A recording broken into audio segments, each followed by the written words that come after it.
Hello, I'm Eric Snodgrass, and thank you for watching this Thursday night, February 16th in-depth ag forecast brought to you by Nutrien Ag Solutions. Well, I'm back. I appreciate the extra time a lot of you gave me tonight to get this video out to you, and I know some of you are going to be up tonight watching it. So let's kind of just review some of the stuff that happened here on Thursday. And this is a satellite animation kind of from sun up to sundown, and there's some important things to take a look at on this particular animation. One, the large storm system that came out of Colorado did put down quite a bit of snow into Colorado, including parts of New Mexico and the panhandles of Oklahoma and Texas. What's also good about this is that throughout the day today, we didn't see the incredibly strong winds to drive another dust storm on the very dry areas that are in parts of southern Texas. I did notice too that as the day wore on, a lot of the snow was beginning to melt here as the temperatures kind of rebounded. Another thing to point out here was that the storm system, although it did produce numerous reports of severe weather, thankfully was not near the high-end event that I think it could have been.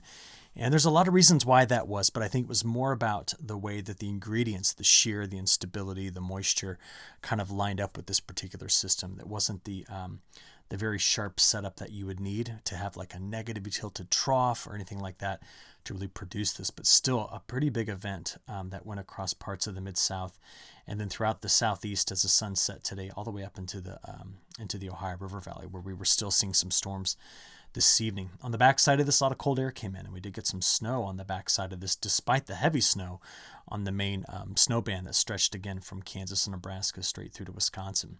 So let's look at it a couple different ways here. This is the total amount of snow through 6 p.m. on Thursday night. So models, I'll be honest, did an excellent job at picking up on this, right? We talked for the last few days about a sharp north-south gradient, that in the middle there was a decent chance of getting at least 6 inches of snow. And it really painted that stripe really, really well in the models. So this is kind of a good, kind of a home run for the models in terms of predicting where this was going to be. On the southern side of it, where we've been talking about the potential for the heaviest rains for the last several weeks, continues to be in this area. So over the last 3 days, we've seen some of the storms and some of the heavy rain events be able to put down 3, 4, 5 inches of rain, a few areas over 6 inches of rain just here in the last, in the last 72 hours. Now, this whole pattern is going to calm down pretty quickly as this storm system moves on its way out. And just to show you what some of the storm reports look like here late this evening, sure, a few more will be trickling in here, but there were 3 tornado reports, all of them down in Mississippi here. And then we did have some hail and some strong straight line wind damage out of these storms. And thankfully, by the time I'm recording this late in the evening, they are finally fizzling out in this particular region. Our all hazards weather map is backing off on what it's been looking like for the last, several days. We have what's left of the winter storm watch. In fact, there's 2 counties in Illinois that still have a winter storm warning as of about 11:30 this evening. And then you can see where this is going to continue to move through parts of Ontario and Quebec in the overnight hours.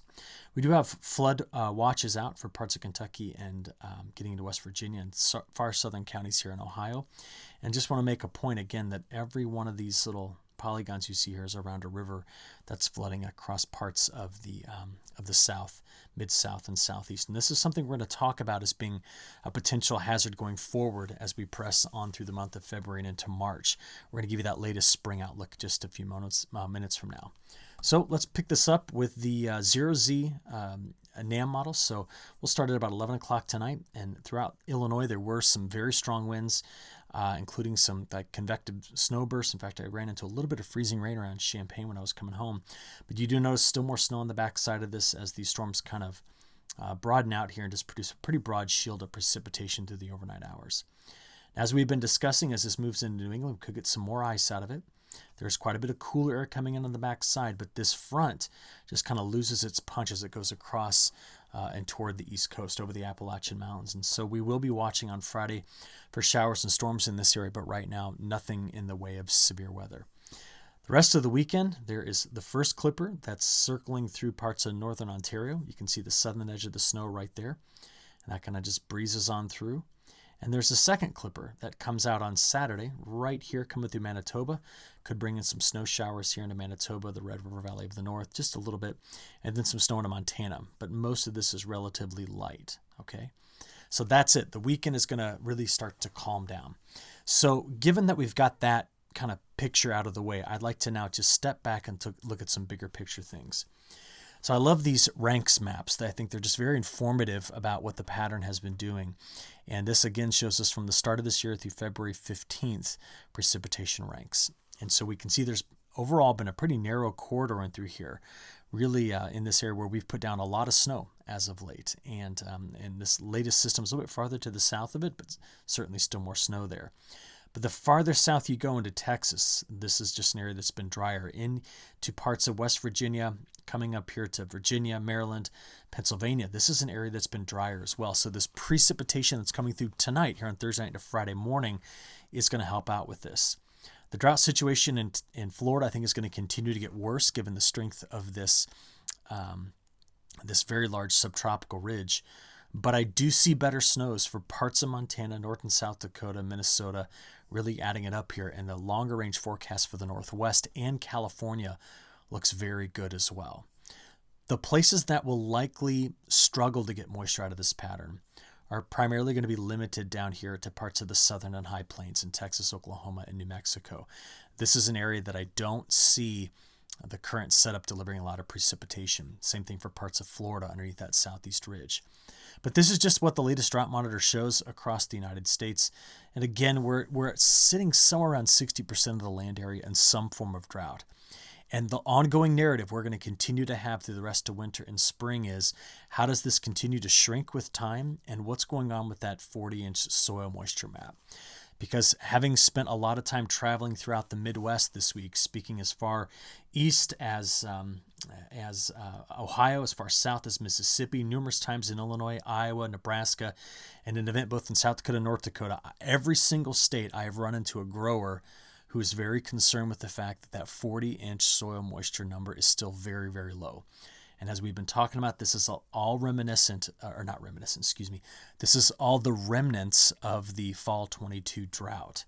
So this is top of mind going forward to see if the moisture can correct. And I'm going to give you the latest spring update from our last model we typically get mid-month here for that outlook for March, April, May in just a few moments. In the meantime, take a look at what this pattern is going to do. I like this northern hemisphere view here because I believe that the end or the rest of this month, in the beginning of March, is going to be very active. And there's a lot of supporting evidence for this. Let's go through this weekend into early next week. Now, I'll talk about the individual storm systems we're going to have to watch, like the one that's going to come out right here late next Thursday, circle around this deep trough over the west. By the way, this pattern is a snowy one for the west. I mean, it's going to deliver, I think, a lot of snow to the west, and we're going to see systems ejecting across the plains, and there's that same subtropical ridge I've been talking about. But notice this. Once we get out here past next week on Thursday into Friday, playing into the following weekend, the ensembles, both models, the GFS and the European, give us this look for, well, let's stop this here on the last day of February. You see we have one ridge pushing up toward the Aleutian Islands. That's at least farther to the west than it has been. And a ridge that's kind of near Scandinavia, but really coming through the North Sea and pushing up toward Greenland. So what this is doing is this is just kind of setting up flow to bring colder air kind of in this trajectory across the North Pole. But there is still ridging down in this area. So we'll have a question as to how far to the south this gets. But whenever you see a pattern like this with just broad troughing across the lower 48, it's going to be active from west coast to east coast. We're going to see systems pushing across. And we want to start to look for maybe some support as to how long this might possibly last and also how it might evolve. Because I wouldn't necessarily call this high latitude blocking. For example, these ridges here are not like they're omega patterns, so they're not like they're high over low. They're just ridges. And therefore, we're just going to have to see how long this particular pattern lasts. But there is some tropical support for something similar to this going into the month of March. And what I've been focusing in on a lot over the last several days is that we expect to see this region right in through here. For the last week of February, we expect the MJO to be behaving as if it's in phase 4, 5, and 6. So that means getting into the month of March, we may possibly see something like this. So a little bit of a modification. That big ridge that's over Alaska, it might possibly move back toward the Central Pacific. We've seen that in some of the ensemble runs. The split flow that had been right along the West Coast keeps migrating west in the models. And the same thing for the ridge that was kind of from Scandinavia to Greenland. Maybe it's more in the North Atlantic.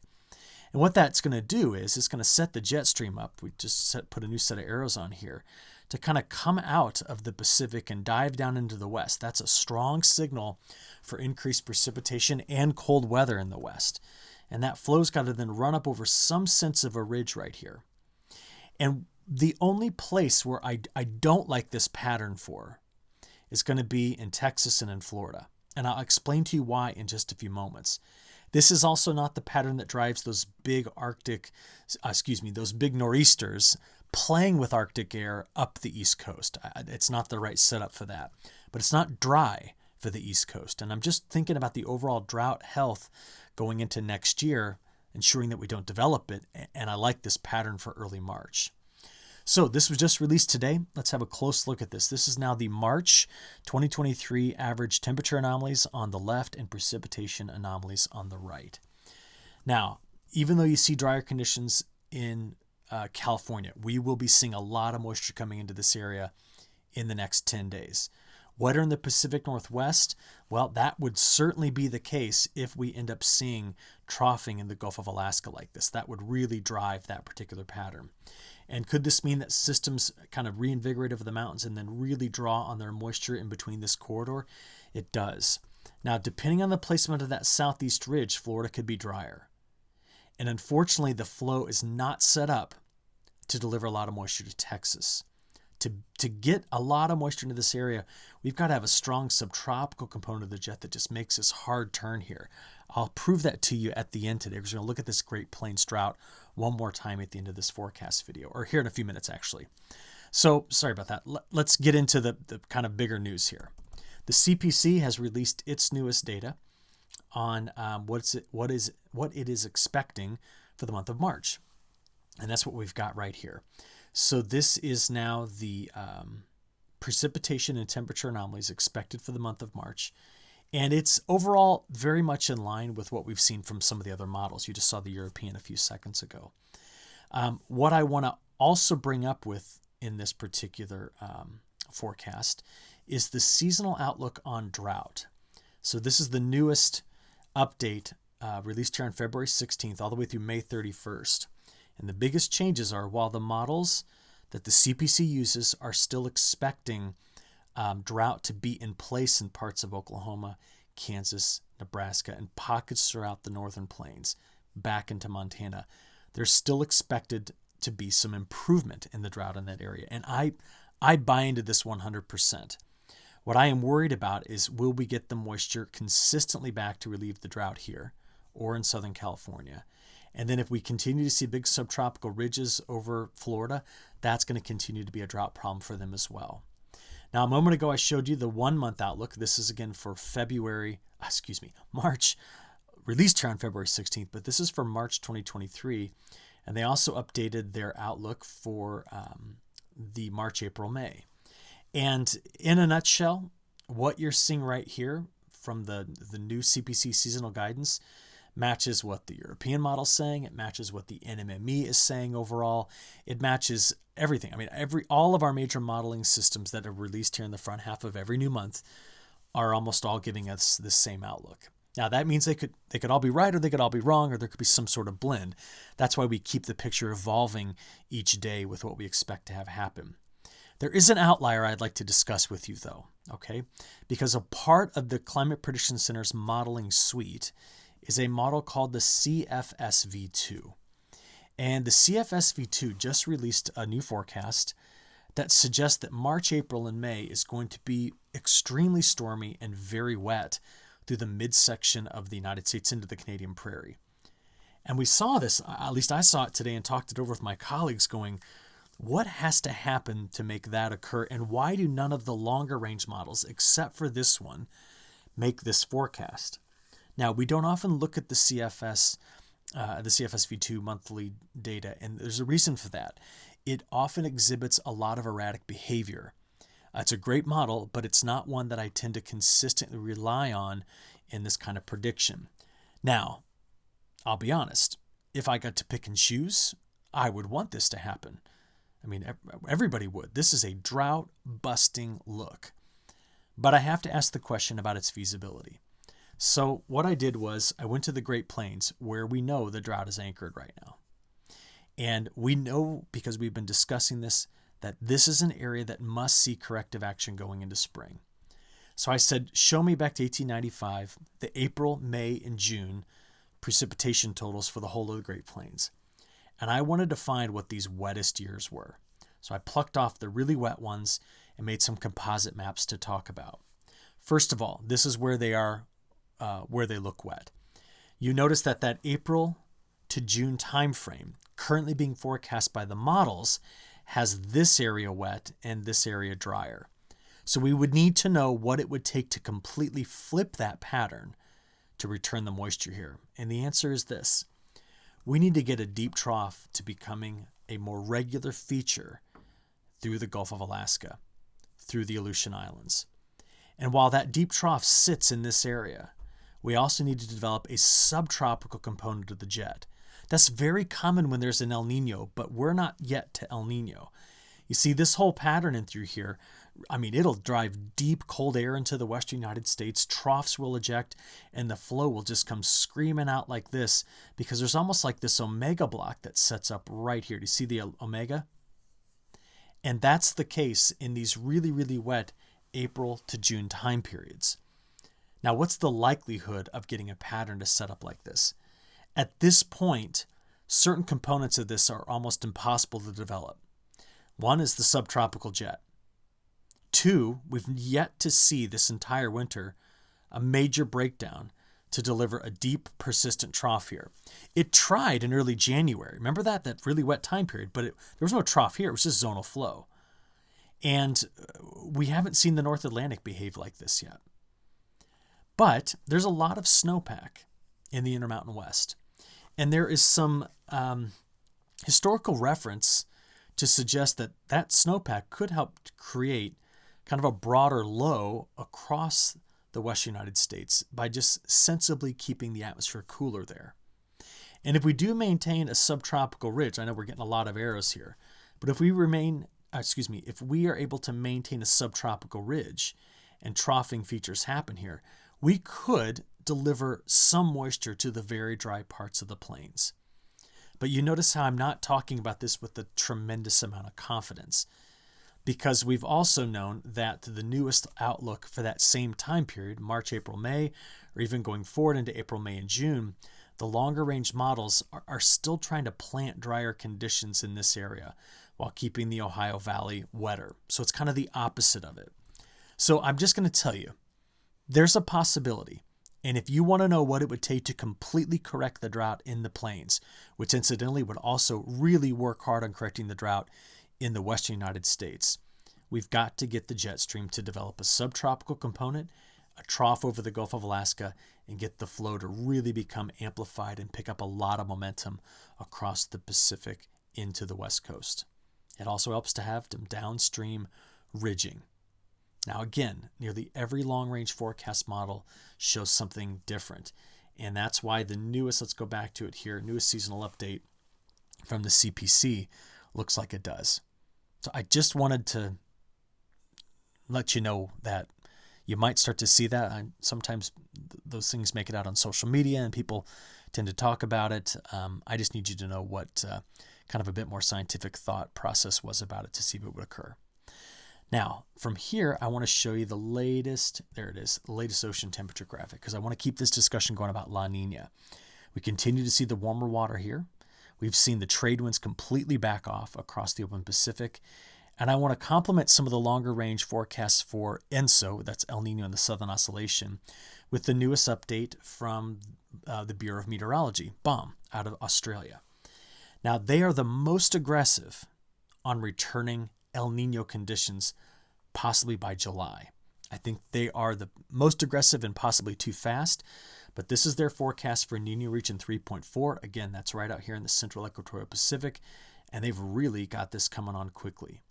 Now, to prove that to you, sometimes I like to show you this animation that looks at the Bureau of Meteorology, so Australia's forecast against the Canadians, the Europeans, the Japanese, the French, the US, and the British. And as we go from March into April, and April into May, we see that it is the Bureau of Meteorology out of Australia and the ECMWF that are the quickest to return, on the warm side of ENSO neutral. And by June, BOM is into El Nino territory. ECMWF is approaching it. And by July, we're all knocking on the door of this. I still think that they're progressing too quickly toward El Nino. It's going to take a lot to see those trade winds completely stop or even reverse, and to get the whole atmosphere to buy in or completely follow that pattern. So I wouldn't be too anxious about this verifying, but this is the latest data we've got when looking at all of it here. All right. Okay, so with that kind of as the bigger picture and the longer range, let's return back to what we're going to be watching here over the next 10 to 15 days. The pattern's going to favor that broad, elongated trough that stretches west to east with the southeast ridge. So big snows in the west, and right in through here, a pretty active corridor of snow with the heavier rains sitting in this area. So what you're looking at here is the probability over the next 10 days of getting 6 inches of snow, and I love it. Montana, parts of North Dakota, South Dakota, Minnesota, Iowa, Wisconsin. This is the area that underneath this we still have the drought issues I've been telling you about, that 40-inch soil moisture deficit. So to see this, I'm happy. I love to see the models responding to that new pattern, putting this down. Could there be some snow in New England with this pattern? Yeah, there could be. There's going to be some colder air that comes in with it. Let's flip this over, though, and look at the rainfall, or the liquid side of this, if you will. And we're going to look at the probability of getting at least an inch. And, oops, we got a brand new model run coming in, so let's go back to that 12Z. There we go. And let's take this out there 10 days. So again, chance of getting an inch of liquid equivalent. There's big snows coming into the northern Rockies, the central Rockies, the Sierra Nevada, and the Cascades, but right in through here is where it's going to continue to remain quite wet going forward. Now, from here, let's go have a look at what our multi-model analysis is suggesting these next 10 days look like. So as we play forward, we've already seen that system go out. This is the quieter weekend. There's the second little clipper I told you about on Sunday coming through.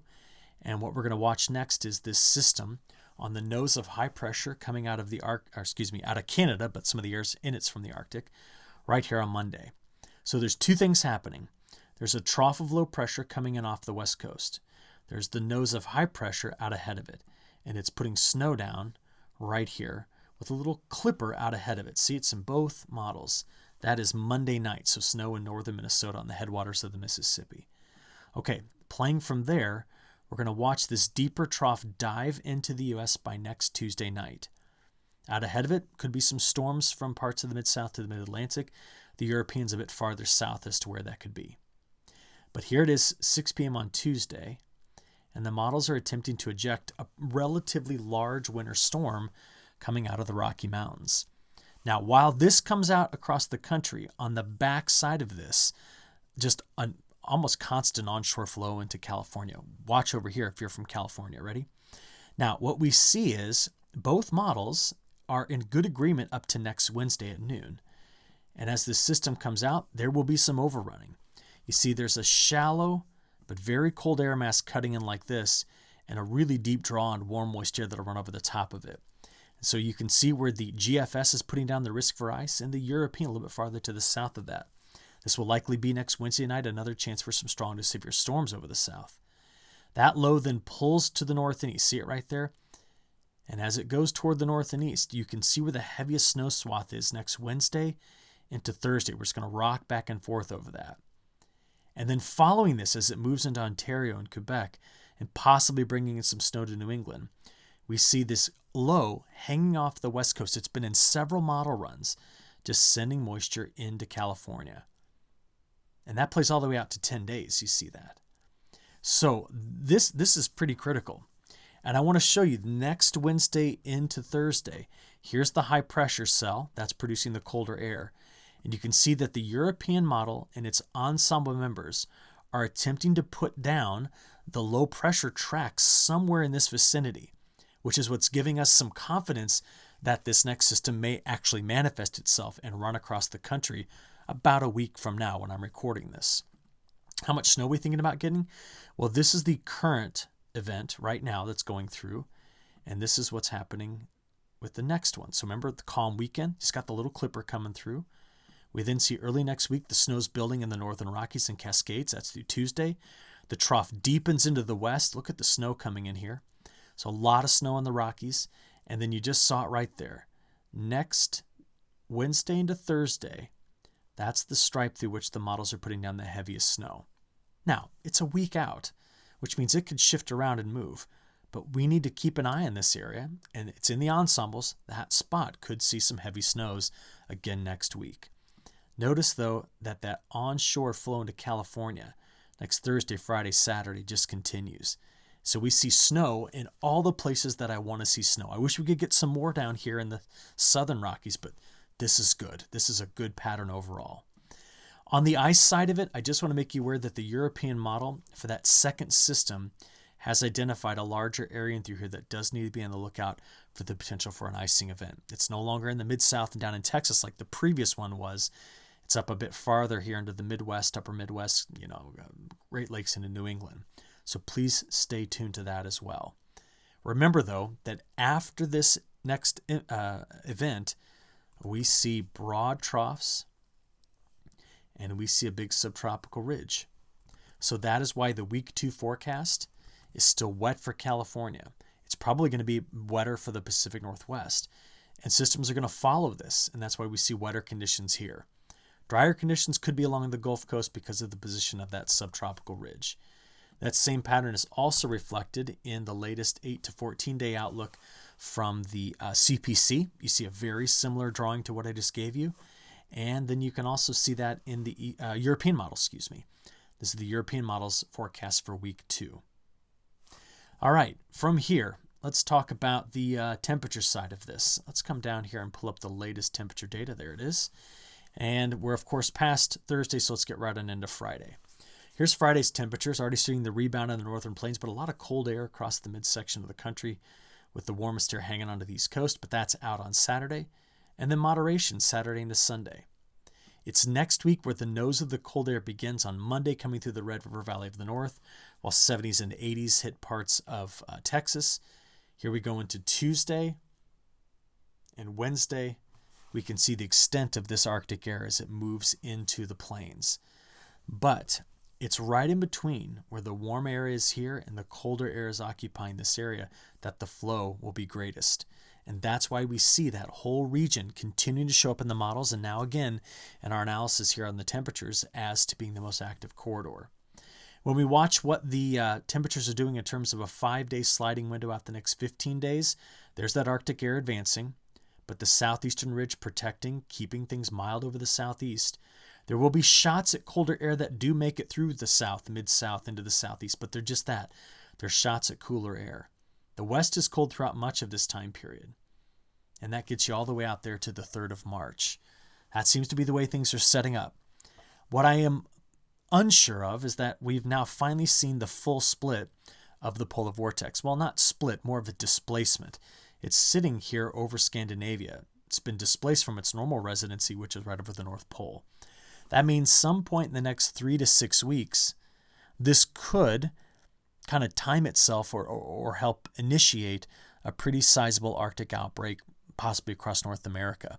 None of that's being resolved right now. Just want to let you know it's a possibility. All right, I'd like to cover one last thing, and that's South America. First, I want to show you the latest NDVI imagery. I'm not going to choose Mato Grosso because they're harvesting, but let's choose Mato Grosso do Sul. Let's choose Goiás, Minas Gerais, Sao Paulo, and Paraná. When I put those regions together, which still have crop, of course, in the ground, still the highest NDVI in the last 20 years. It's a big crop. Let me take those off of there now, and I want to put on here Rio Grande do Sul. Remember last video we talked about they've gotten half of their normal rainfall. Their NDVI values are down here just barely off of the bottom of the 20-year distribution. But into Argentina, choosing Buenos Aires and Cordoba, better rains have come into this area. And as a result, they've come out of the basement and they're back up to their average in terms of NDVI values. But it's been a bit more sporadic here in Santa Fe and into Entre Rios. And that's why in those two areas, we're still very low on the NDVI numbers.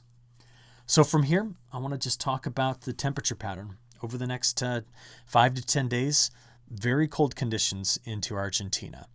You may have heard today some risk of frost. I do not see it. I have no evidence to tell you that there's going to be just a crazy early frost in Argentina. But it will be a bit drier, but it's cooler at the same time. But that doesn't last long, because as you can see, getting here into the last week of February, the heat comes back on into Argentina. Overall, if we just look at the next 15 days of precipitation anomalies, we see a very similar story. Drier risks in Argentina, cool now, warmer later. But this particular area, again, Mato Grosso do Sul into Paraná, Sao Paulo, parts of Goiás and Minas Gerais, this area in central Brazil might possibly have another 4 to 8 inches of rain coming into that area. And it's near normal in Mato Grosso. Very wet across much of Brazil. That's it. I'm going to stop there. Have a good rest of your week and weekend, and I will talk to you again soon. Thank you.